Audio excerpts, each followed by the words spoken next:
অবসরের ১৮ বছর পরেও মিলল না প্রাপ্য বকেয়া।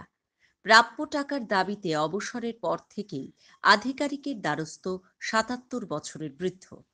দিদিকে বলতে জানিয়েও মেলেনি সুরাহা। মধ্যমগ্রাম উদয়রাজপুরের বাসিন্দা বছর ৭৭-এর রামকৃষ্ণ চ্যাটার্জি কর্মরত ছিলেন পশ্চিমবঙ্গ সরকারের বন দপ্তরে। ১৯৭২ সালে পশ্চিমবঙ্গ সরকার বন দপ্তরে অ্যাসিস্ট্যান্ট রেঞ্জ অফিসার হিসেবে যোগদান করেছিলেন রামকৃষ্ণবাবু।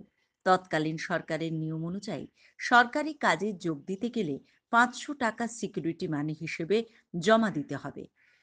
১২৫ টাকা বেতন থেকে সিকিউরিটি মানি হিসেবে কাটা হয়েছিল ৫০০ টাকা। সরকারের বক্তব্য অনুযায়ী সে টাকা অবসরের সময় সুদে আসলে ফেরত দেওয়া হবে।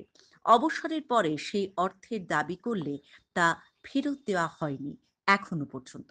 ১৯৬৮ সালে জুন মাসে ফরেস্ট ডিপার্টমেন্টে জয়েন করি দার্জিলিং ডিভিশনে।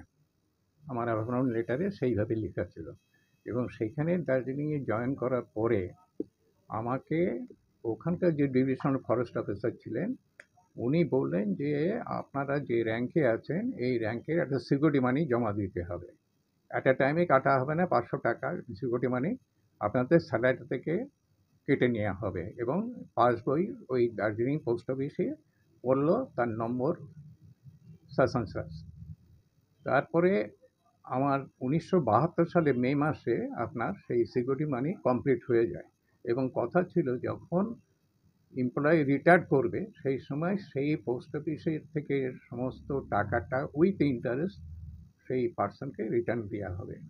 কিন্তু দুর্ভাগ্যবশত আমি ২০০৭ সালে এপ্রিল মাসেই রিটায়ার করি।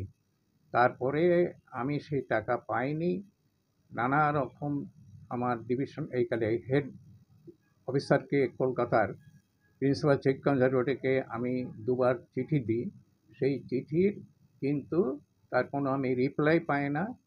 বহু বছর সরকারের বিভিন্ন দপ্তরে দৌড়ে এখনো তার সিকিউরিটি মানি ও সুদের টাকা মেলেনি, এমনটাই অভিযোগ। এখনো বিভিন্ন দপ্তরে তার বকেয়া অর্থ ফেরতের জন্য দাবি জানিয়ে আসছে, কিন্তু কোনো দপ্তরেই সদুত্তর মেলেনি বছর ৭৭-এর এই বৃদ্ধের। অবশেষে নিরুপায় হয়ে রাজ্যের মুখ্যমন্ত্রী মমতা বন্দ্যোপাধ্যায়ের দিদিকে বলতে অভিযোগ জানিয়েছিলেন তিনি। তাতেও দিন কেটে গেল, মিলল না কোনো সুরাহা। এখন এই বছর বৃদ্ধ তাই সংবাদ মাধ্যমের দ্বারস্থ। সংবাদ মাধ্যমের মধ্যে দিয়ে রাজ্যের মুখ্যমন্ত্রীর কাছে তার আর্জি, তার বকেয়া অর্থ দ্রুততার সঙ্গে মিটিয়ে দেয়া হোক। আরও কদিনে এই সমস্যার সমাধান হয় সেটাই এখন দেখা। বলবো যে আমার যে মেন্টালি টর্চারিং করেছেন ডিপার্টমেন্ট, আজকে আমি ৭৭ বছরে একজন সিনিয়র সিটিজেন, সেই সত্ত্বেও ডিপার্টমেন্ট আমার তার কোনো রেসপন্স নেয়নি। অতএব এই department they are bound to give me sub compensation. যে আমার যে হ্যাকেল করা, আমার মেন্টাল ডিসব্যালেন্স করে দেওয়া, আমি বারবার তাদেরকে নক করে সত্ত্বেও তারা এই জিনিসটাকে ওভারকাম করায়নি। অতএব এই ডিপার্টমেন্ট সোললি রেসপন্সিবল আমার এই মেন্টালি হ্যাকেল করার জন্যে। অতএব ডিপার্টমেন্ট আমার সমস্ত অ্যামাউন্টটা যে আমার প্রাপ্য সেই সাথে কম্পেনসেশন দেওয়ার কথা আমি বলব। কৃষাণু ঘোষ দস্তিদারের রিপোর্ট, এক্সট্রা নিউজ।